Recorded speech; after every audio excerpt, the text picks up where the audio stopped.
Alam kong minsan napapagod ka sa mga relasyong isang direksyon lang, sa mga taong lumalapit lang kapag may kailangan, at sa mga pangakong hindi kailanman natupad. Ang sakit ng pagtitiwalang nalinlang ay hindi biro, lalo na kung ibinigay mo ang lahat ng walang hinihinging kapalit. Ngunit tandaan mo ito, hindi lahat ng nawawala ay kawalan. Minsan, ang pagkawala nila ay proteksyon. Ang pag-alis ng mga huwad ay paglaya mo sa mga hindi totoo. Pahalagahan mo ang mga taong nananatili, hindi dahil may makukuha sila, kundi dahil mahalaga ka sa kanila. Sila ang hindi bumibitaw kahit sa pinakamadilim mong araw. Sila ang karapat-dapat sa yakap mo, sa oras mo, sa puso mo. At higit sa lahat, alagaan mo ang sarili mo.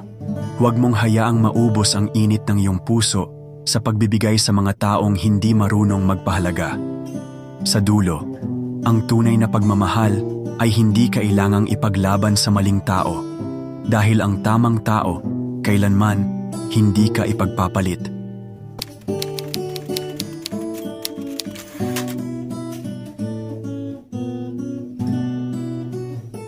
Hindi lahat ng yakap ay nagdadala ng init.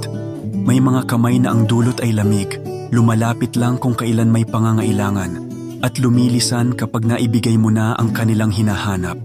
Kaya minsan, napapaisip ka, sino ba ang totoong kakampi? Sino ba ang nasa likod mo? Hindi lang sa saya, kundi pati sa sugat. Sa mundo ng mga pakay at motibo, paano mo makikita ang totoo? Hindi yung nagpapanggap na kaibigan, kundi yung aalalay kahit walang kapalit. Yung magpapasa ng bigat ng mundo mo, hindi para pabagsakin ka, kundi para buhatin ka pataas.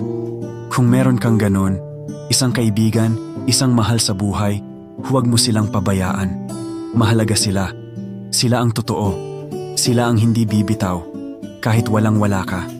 At sa mga taong pumasok lang sa buhay mo, para humingi, magtanim ng motibo, o mag-iwan ng sugat, hayaan mo na silang umalis.